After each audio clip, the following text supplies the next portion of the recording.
Mariana, pela sua dedicação, Senhor, em tudo que ela tem feito, com excelência para o Senhor.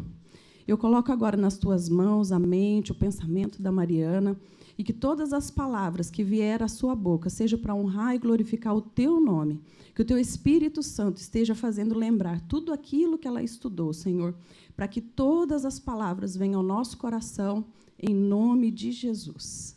Amém. Bom dia, igreja. Deixa eu só, por favor. Bom, como a Cris falou, hoje eu vou dar continuidade à nossa série, colocando a minha vida em ordem, e falar um pouquinho como arrumar a bagunça gerada pelo sofrimento. Mas antes de eu começar a falar, eu queria fazer um disclaimer, contar uma coisinha para vocês. Enquanto eu estava desenvolvendo essa palavra, eu confesso que, por várias vezes, eu questionei o Senhor e perguntei: Senhor, essa palavra que o Senhor tem colocado no meu coração não é um pouquinho pesada, um pouquinho dura demais? Porque, afinal, eu vou falar sobre sofrimento, já é uma coisa bem... Talvez uma palavra suave, uma palavra mais tranquila fosse o ideal. E a resposta que eu recebia sempre era que não. Ele falava: não, minha filha, existem pessoas aqui hoje que eu preciso sacudir, que eu preciso tirar eles dessa inércia, e uma palavra tranquila, ela não teria esse efeito. Então, eis-me aqui. E eu gostaria de orar também, antes da gente começar oficialmente. Senhor, meu Deus, meu Pai, eu venho te pedir, Senhor, para que não seja eu aqui em cima, Pai, que não seja eu falando, mas que seja o Senhor, Pai. Que o Senhor me traga na memória as palavras, Senhor, e aquilo que não for para eu falar, que eu esqueça, Pai. Que passe batido, Senhor. Senhor, eu venho te pedir pelo teu povo que está aqui agora, porque é para ele que o Senhor vai falar, é para nós que o Senhor vai falar, é para a tua igreja, Pai. Pai, prepara esse solo, Pai, prepara esses corações, Senhor, para que eles sejam férteis, para que eles possam receber essa semente e que essa semente gere fruto na vida deles, Senhor. É isso que eu te peço, Senhor. Eu peço para que o teu nome seja glorificado, Pai. Apenas o teu nome, Jesus. Amém. Bom, eu gostaria que vocês abrissem as suas Bíblias em 1 Samuel, capítulo 16, no versículo 1. Nós vamos ler apenas o versículo 1.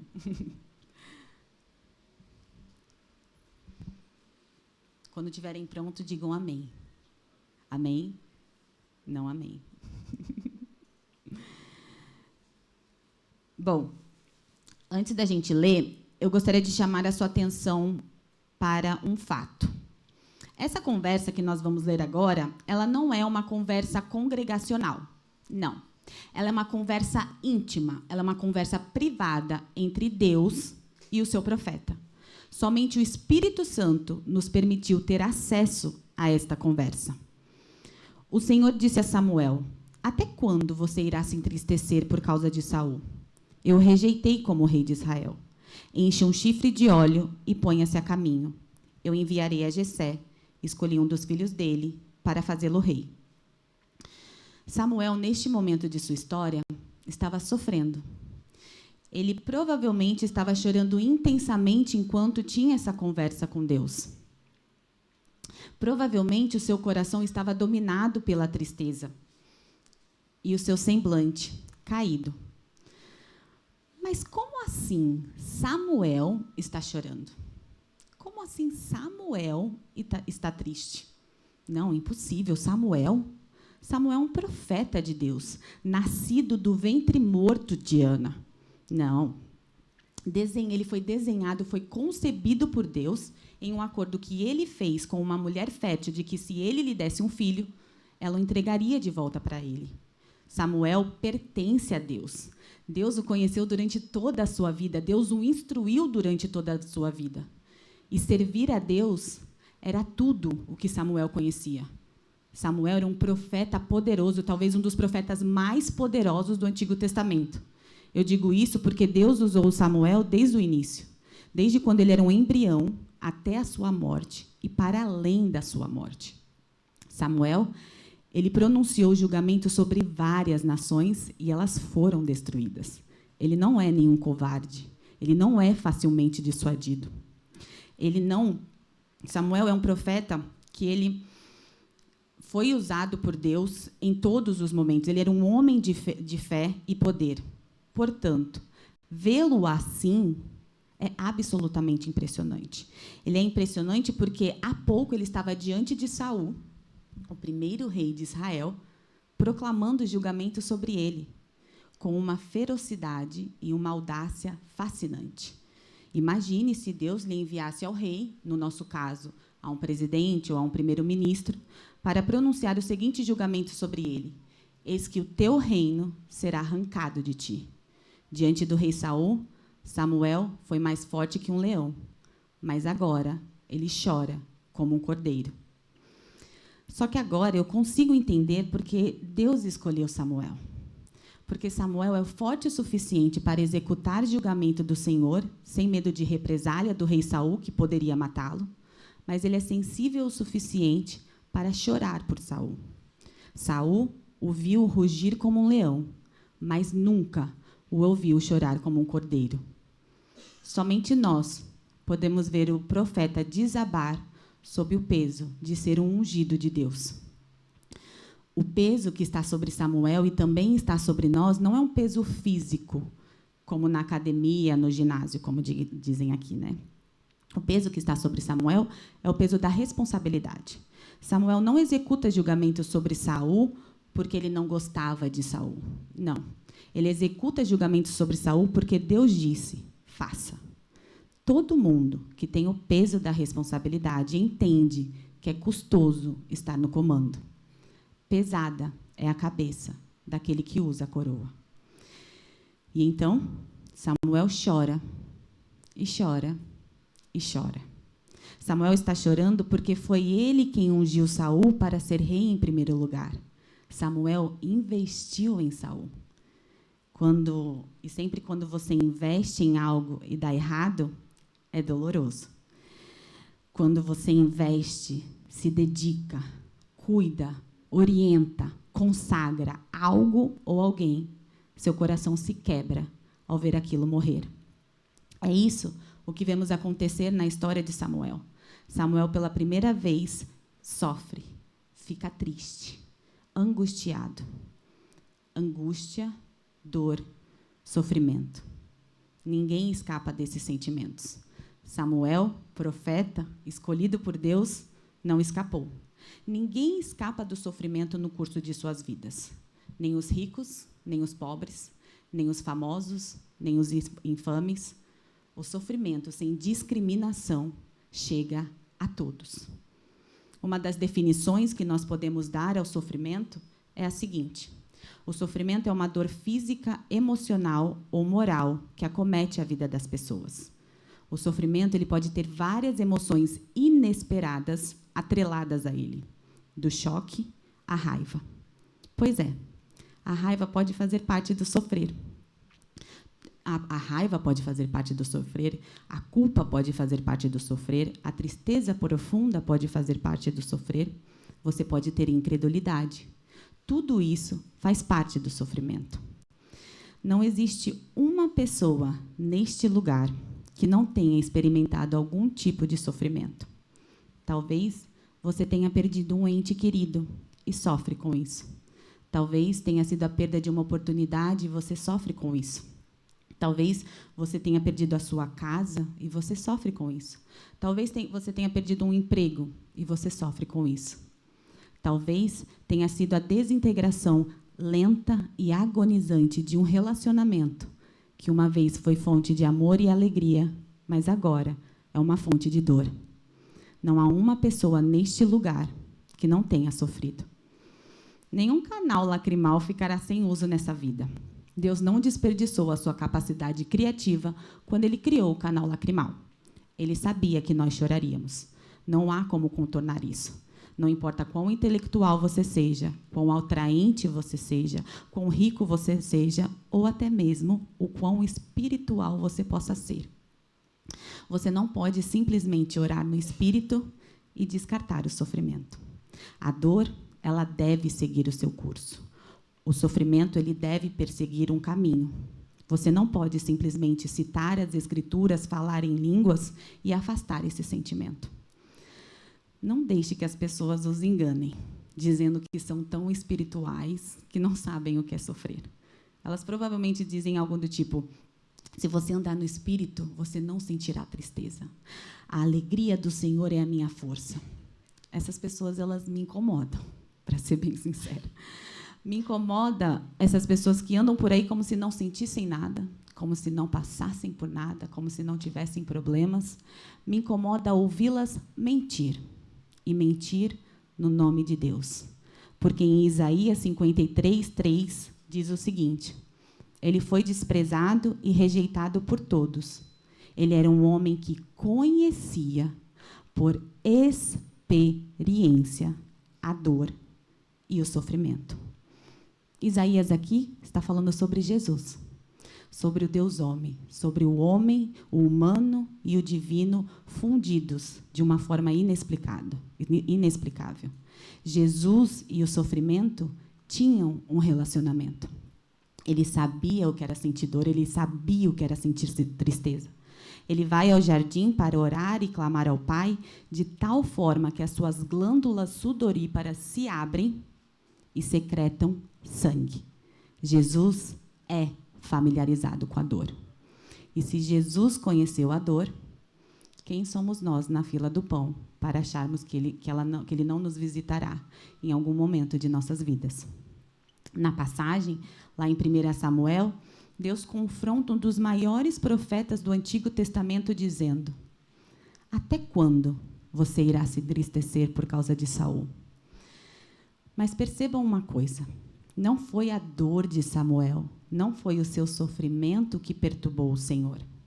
Até porque Deus nos criou para termos emoções. As emoções, elas foram criadas por Deus. As emoções, elas não são as nossas inimigas, desde que elas não controlem as nossas decisões.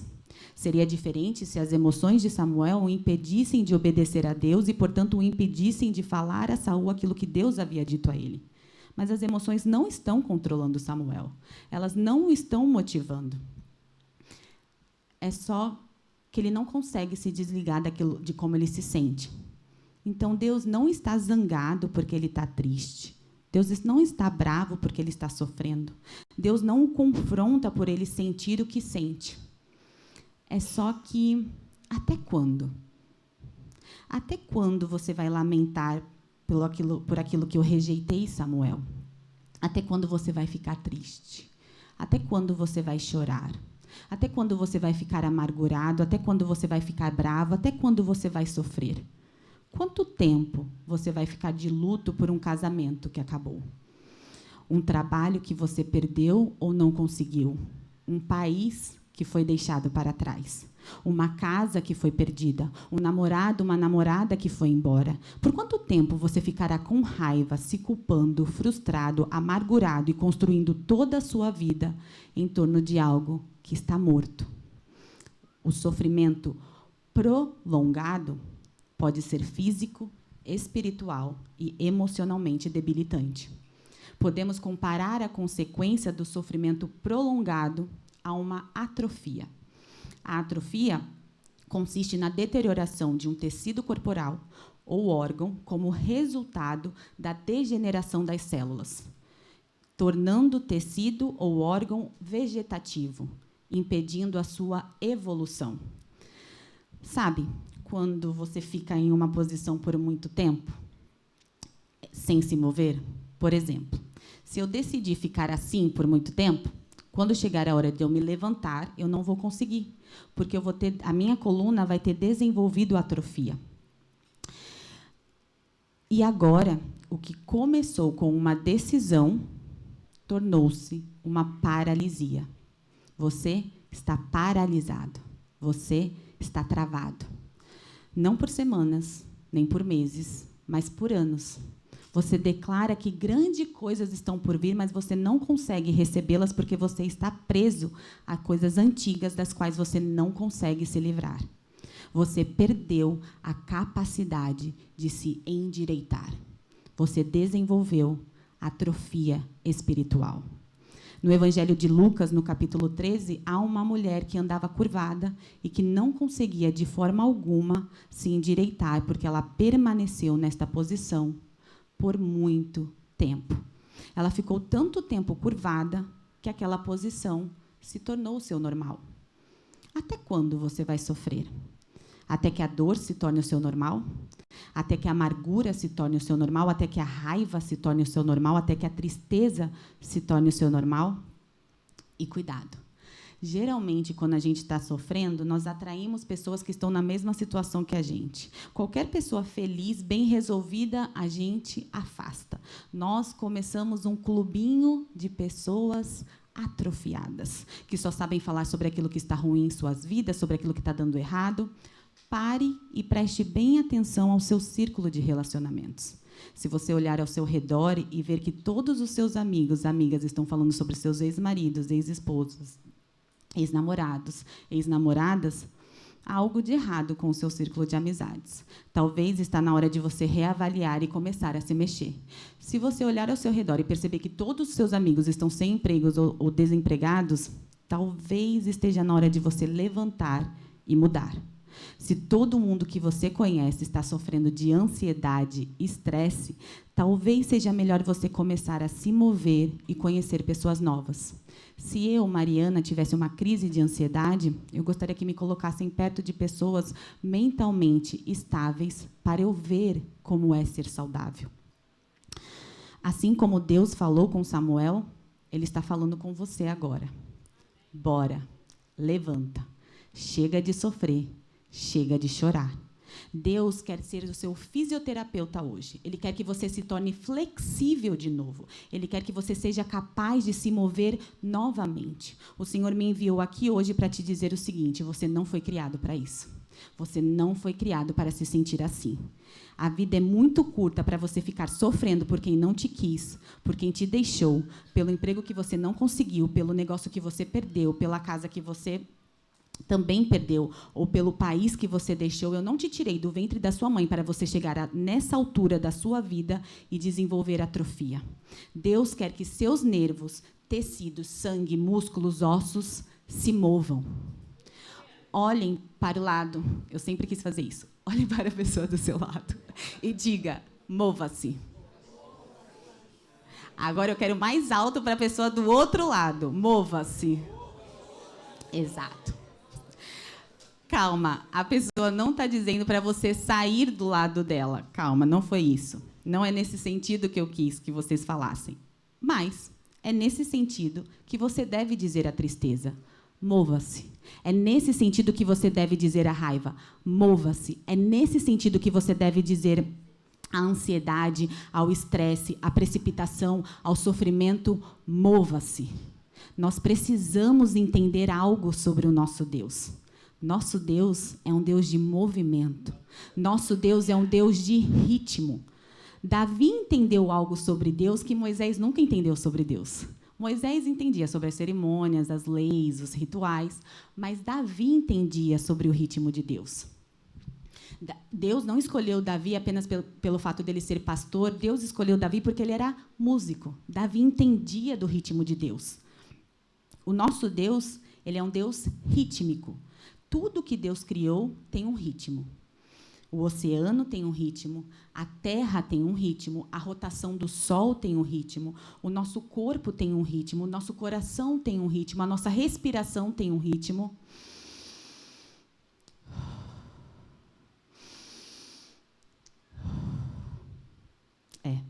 E quando você acompanha o ritmo de Deus, você consegue caminhar com Ele. A Bíblia diz em Gálatas 5,16: andai no Espírito e vocês jamais satisfarão os desejos da carne.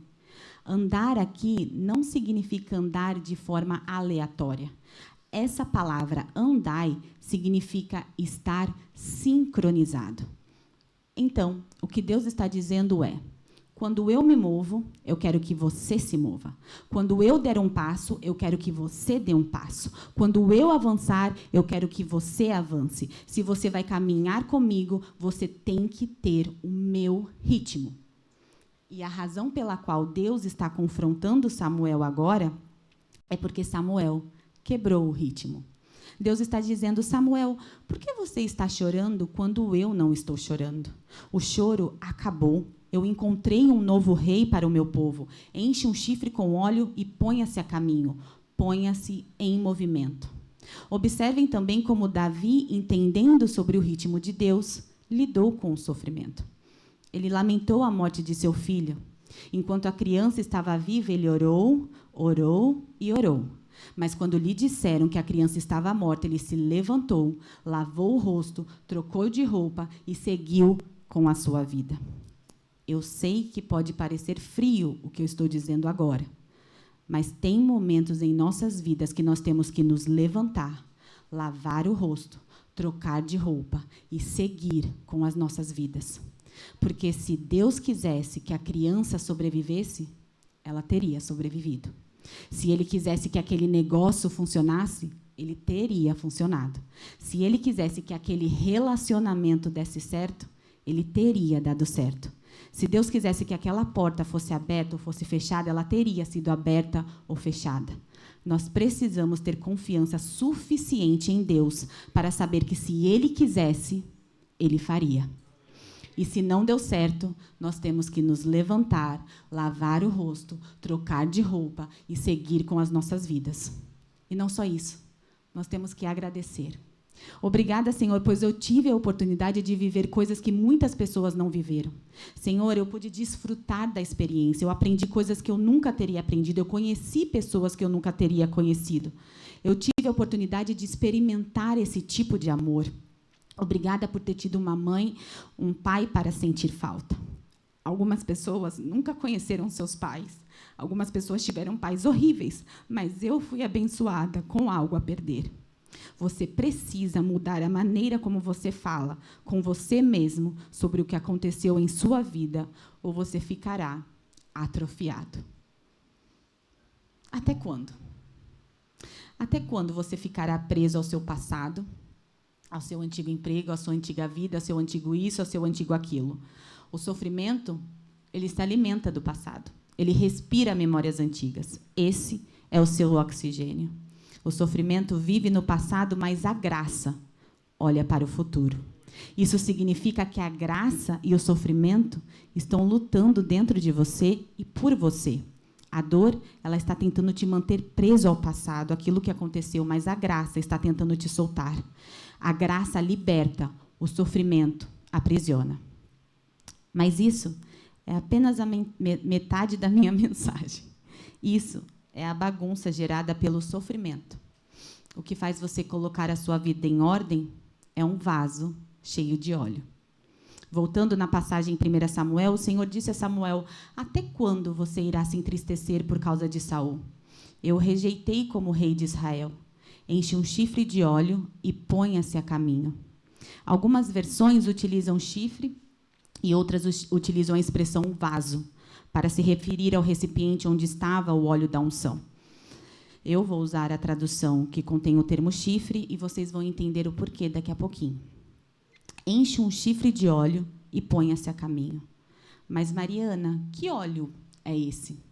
É esse óleo aqui? É o óleo que o pastor traz aqui? É o azeite lá de casa? Não. O óleo de que eu estou falando é o único óleo que importa. E ele flui exclusivamente de Deus. Mas como eu faço para obter esse óleo, Mariana? Você precisa ser mais intencional na sua vida de adoração.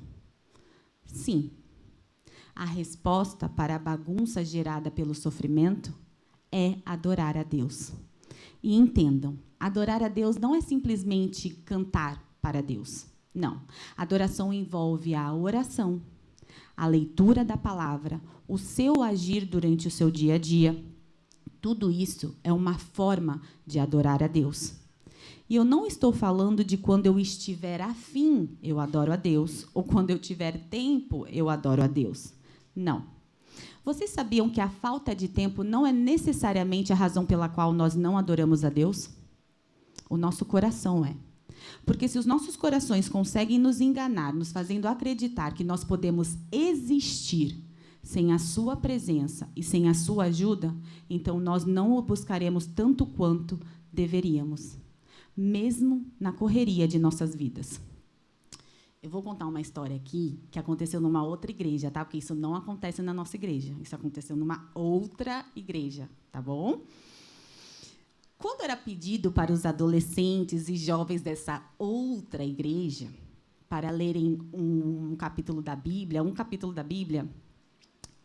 passava-se 15 dias e a galera voltava assim: Mariana, quer dizer, líder dessa outra igreja, sabe o que é? Eu não tive tempo de ler o capítulo. Eu falava, 15 dias você não conseguiu ler um capítulo? A galera falava, não, olha, é que eu ando muito ocupado. Na escola, estou cheio de prova, eu tenho jogo de futebol, jogo de vôlei, aula de música, não tive tempo, eu ando muito ocupado. Inclusive, tinha um adolescente nessa outra igreja que ele era tão ocupado que ele tinha que checar a sua agenda para ver se ele poderia comparecer a um evento da igreja.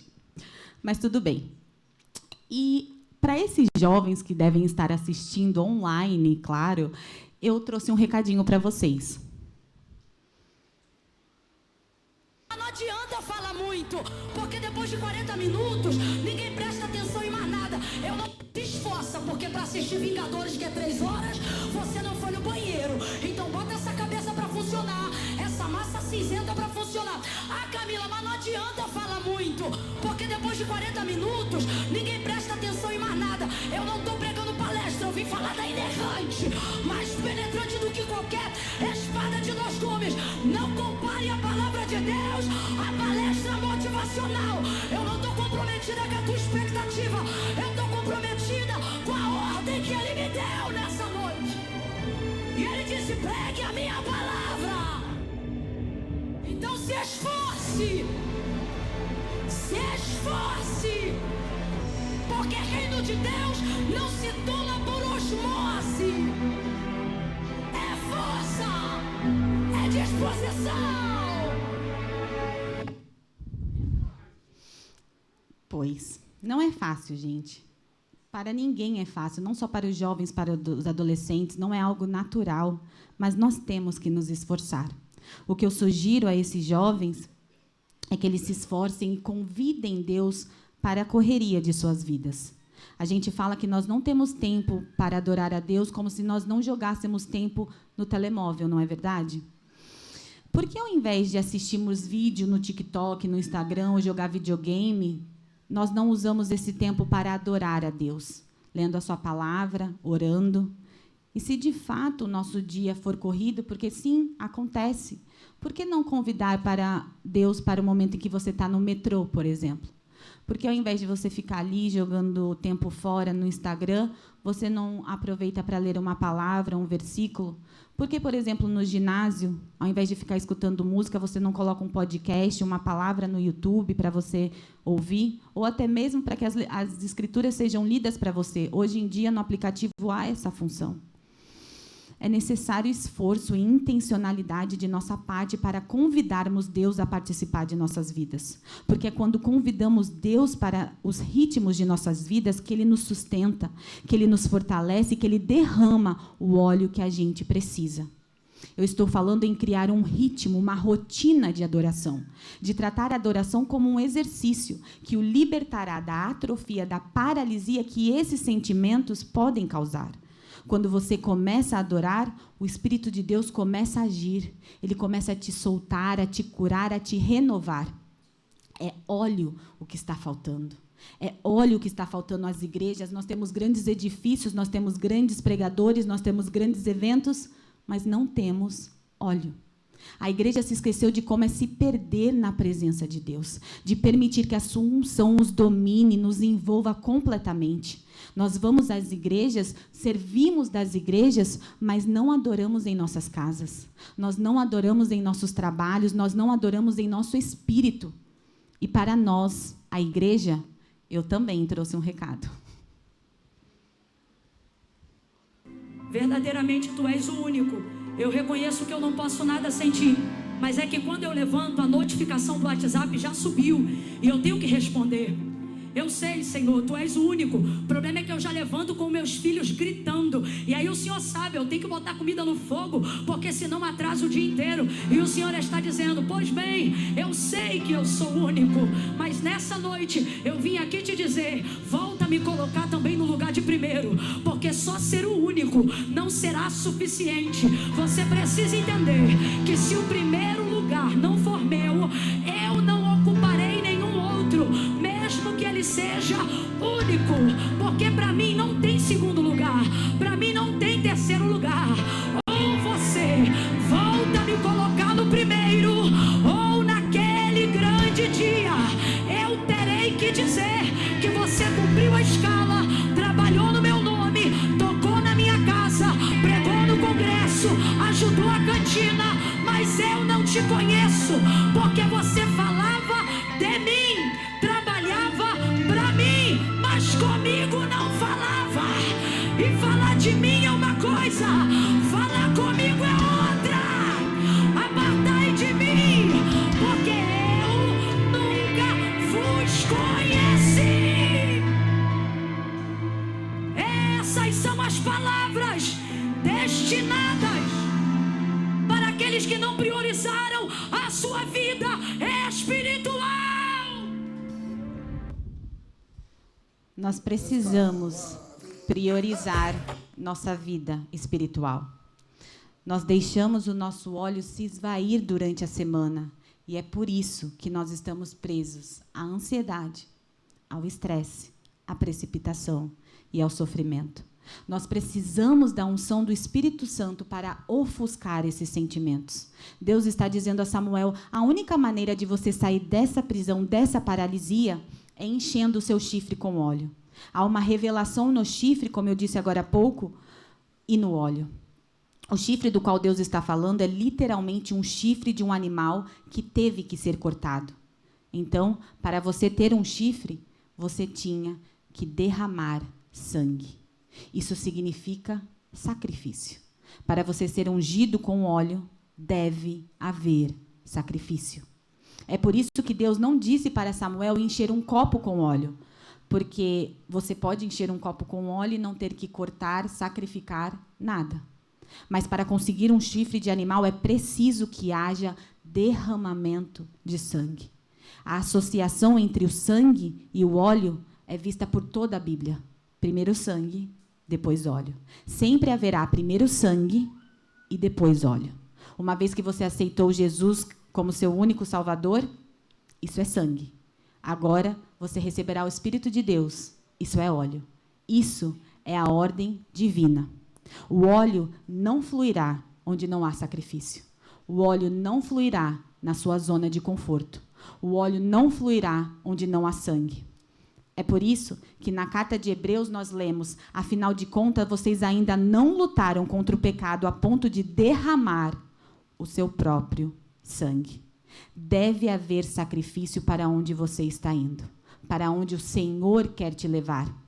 Deus está dizendo a Samuel e a todos nós, Samuel, eu não vou falar com você sobre isso de novo. Você nem sequer existia. O seu nascimento é um milagre. Eu criei você conforme o meu próprio prazer, mas agora eu não estou satisfeito pelo fato de você estar paralisado. Sua história não acaba só porque você e Saul se separaram. Eu sei que você está triste. Eu entendo. Eu criei os sentimentos nos quais você está preso. Eu sei que você está de luto, eu sei que você está sofrendo, mas encha seu chifre com óleo, pois eu tenho um plano. Eu não posso dar continuidade ao meu plano se você ainda estiver apaixonado pelo que era. Eu já tenho o próximo te esperando. Eu nunca poderia cumprir meu propósito na terra enquanto o rei Saul estivesse no trono. Eu tenho uma estratégia de longo prazo. Você, uma dor temporária. Para que o filho de Davi, que é Jesus, venha, Davi deve reinar no trono. Aprenda o que você pode aprender com tudo isso. Enche o seu chifre de óleo e vá. Quando foi a última vez que você foi cheio do óleo de Deus? Quando foi a última vez que você se perdeu na presença de Deus? Até você esquecer do que você estava usando, até você borrar a sua maquiagem, até o seu cabelo ficar todo despenteado. Quando foi a última vez que você foi verdadeiramente submerso no Espírito Santo? Quando foi a última vez que ele realmente te limpou? Aquela limpeza catártica. A Bíblia diz que ninguém, exceto os puros de coração, verá a Deus. A palavra puro é de onde tiramos a palavra catarse, que significa purificação, libertação de sentimentos ou emoções reprimidas que conduz a uma sensação de alívio e pacificação. Quando foi a última vez que você teve a sua alma lavada por Deus, a sua sede saciada por Ele? Quando foi a última vez que o poder do Espírito Santo foi renovado para que ele pudesse fluir através de você? Algumas pessoas, elas ficam tão presas em situações disfuncionais que elas se tornam normais. E essas pessoas acabam perdendo quem elas foram criadas para ser por aquilo que elas tiveram que ser no passado. Você perdeu a sua personalidade vibrante, o seu espírito amoroso, o seu espírito generoso, o seu espírito risonho, o seu espírito curioso. Você se tornou uma pessoa fria, severa, preocupada, amarga. A alegria, ela sumiu dos seus olhos, o brilho desapareceu do seu semblante. Você é um homem, você é uma mulher de Deus, mas você está preso na atrofia espiritual. E para tudo isso, o Senhor está te dizendo, você precisa ser cheio do meu óleo. Mas atenção, ninguém pode buscar esse óleo por você. Sua mãe não pode buscar esse óleo, seu pai não pode buscar o seu óleo, o seu pastor não pode buscar esse óleo, a sua esposa, o seu marido não podem buscar esse óleo. Você que deve buscá-lo. Somente você pode buscar a Deus para que o óleo dele seja derramado sobre a sua vida. E eu já estou terminando. Eu gostaria que vocês ficassem de pé. Porque eu gostaria que a gente usasse esse tempinho que nos resta para termos esse momento com Deus. Um momento de limpeza, de purificação, à medida que o Espírito Santo flui neste lugar. Antes que a atrofia se instale por completo, eu peço que vocês levantem as suas mãos e abram os seus corações. A razão pela qual eu peço para vocês levantarem as suas mãos é porque quando as nossas mãos estão levantadas, nós ficamos indefesos. As nossas mãos levantadas significam que o nosso coração está exposto. Nossas mãos levantadas sinalizam que nós estamos em posição de receber. Eu sei que a atrofia já começou a se instalar. Mas, mesmo assim, levante as suas mãos e abra o seu coração e permita que o Espírito Santo desague em você. Deus quer que você fale com Ele. Converse com o seu Pai. Mesmo que pareça estranho, jovens, adolescentes, eu sei que pode parecer um pouquinho estranho, mas, mesmo assim, mesmo que você não tenha nenhum ponto de referência, abra a sua boca e fale com Jesus. Porque Ele está tentando te encher de óleo. Ele está tentando preencher cada cavidade vazia em sua alma, cada necessidade, cada carência. Infelizmente, eu não posso fazer isso por você. Você tem que abrir a sua boca e o seu coração e deixar acontecer. Você precisa, como um ato da sua própria vontade, buscar o Senhor enquanto Ele pode ser encontrado. Invoque-o enquanto Ele ainda está próximo. Exponha o seu coração e peça para que Deus entre, para que Deus habite, para que Deus sente com você. Senhor, entra na minha dor. Senhor, entra na minha ansiedade, entra no meu estresse, entra na minha precipitação e derrama o seu óleo. Se você está na sala da mídia ou se você está nos bastidores ou assistindo online, não importa. Se o Espírito Santo estiver trabalhando em você, levante as suas mãos e deixe ele fluir. Espírito Santo, comece a fluir, pois há tantas pessoas aqui que precisam dessa palavra por diferentes razões.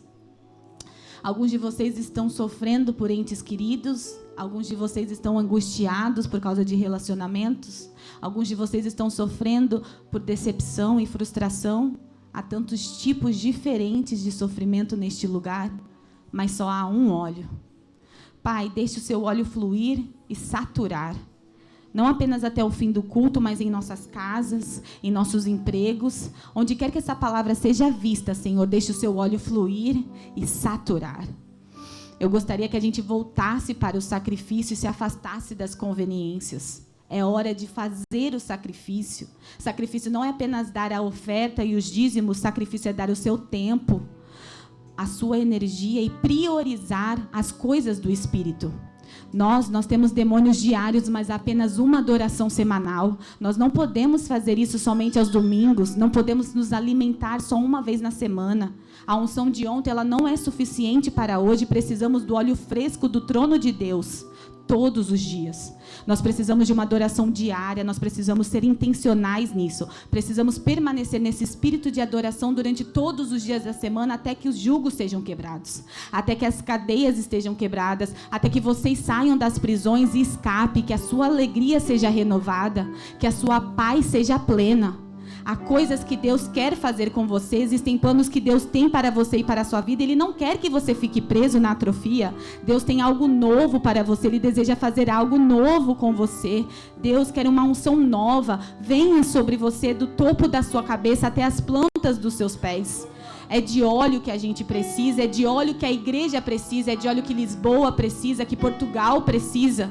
Somente através da unção do Espírito Santo nós somos capacitados para vencer. Pai, derrama o seu óleo, Senhor, que a sua vontade seja feita, em nome de Jesus, Pai. É isso que eu te peço, e eu já te agradeço, para a honra e glória do teu nome. Amém. Vocês podem se sentar. Eu gostaria de falar agora com você que nos visita hoje. Você que ainda não aceitou Jesus como seu único e verdadeiro Salvador. Eu gostaria de te contar sobre o sacrifício que pôs fim a todos os outros sacrifícios.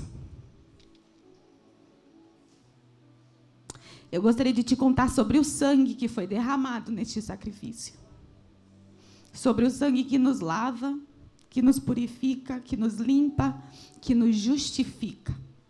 Eu gostaria de te falar sobre o sacrifício de Jesus, o Filho de Deus. Sabe, a resposta para o sofrimento, a resposta cristã para o sofrimento, é que nós temos algo pelo que sofrer. Algo que vale a pena sofrer. Porque eu não vou romantizar o cristianismo para que você se converta ou para que você frequente a igreja, não. O sofrimento ele é inevitável, principalmente na caminhada cristã. Mas se algo pelo qual vale a pena sofrer sempre, é por Jesus. É pelo Deus que olhou para mim e que olhou para você e disse que valia a pena morrer por nós. Pois foi esse o custo do amor de Deus por nós. Foi a vida de Jesus. Foi o sacrifício dele que nos permitiu o privilégio de estarmos aqui hoje, reunidos. De fazer o que nós acabamos de fazer. Conversar com o nosso Pai, ter intimidade, ter acesso a Deus. E para nós, já cristãos, isso é um lembrete para não menosprezarmos isso. Tem tanta gente por aí sofrendo, com dor, e nós carregamos a resposta. Eu não falo isso para inflar o nosso ego, ou para nos colocar em um pedestal, ou para dar carta verde para que nós julguemos os outros. Não. Eu falo isso para que nós reconheçamos que não somos melhores que essas pessoas. A única diferença que existe entre elas e nós é que nós temos Jesus. Eu falo isso para que a gente reconheça que um dia nós estávamos nessa mesma situação, que nós estávamos tão perdidos quanto elas. E que foi pela graça de Deus, foi pelo sacrifício de Jesus que nós fomos redimidos, que nós fomos perdoados. Porque não é sobre você, não é sobre mim. Não é sobre o seu sofrimento, não é sobre o meu sofrimento. É sobre Ele. É tudo sobre Ele. Nós dizemos, vem, Senhor, vem, queremos a sua glória, mas quando a glória vem, nós não queremos pagar o preço, porque custa caro. Mas a boa notícia é que a única coisa que Ele pede em troca é tudo. Sim. E isso não é muito.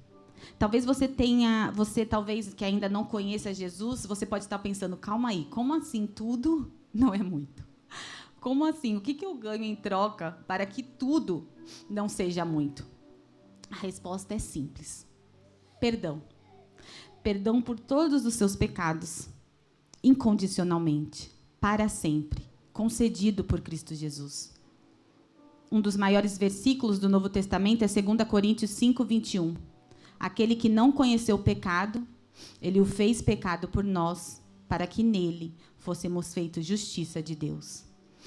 Deixe-me descompactar esse versículo para vocês. Ele, Deus, o fez, Jesus, pecado. Em que sentido ele fez Jesus pecado, Mariana? Em apenas um sentido. Deus tratou Jesus como se ele tivesse cometido todos os pecados já cometidos por todas as pessoas que acreditariam nele, embora, na verdade, ele não tenha cometido nenhum deles. Pendurado na cruz, ele era santo, inofensivo, imaculado. Pendurado na cruz, ele era um cordeiro sem manchas.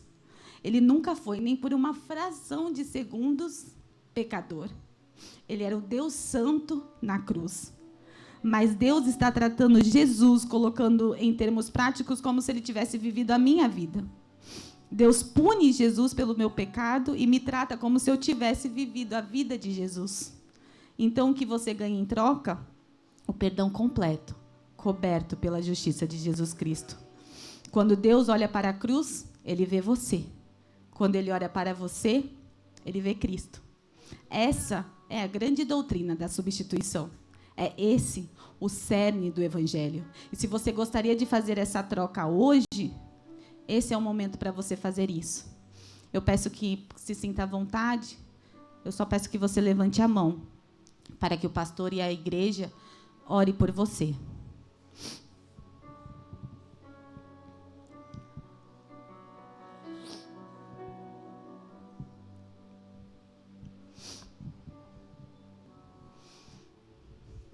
Amém. Antes de nós recebermos as crianças, na verdade, se puder chamar as crianças, pastor. Pode? O senhor quer vir? Não, é depois.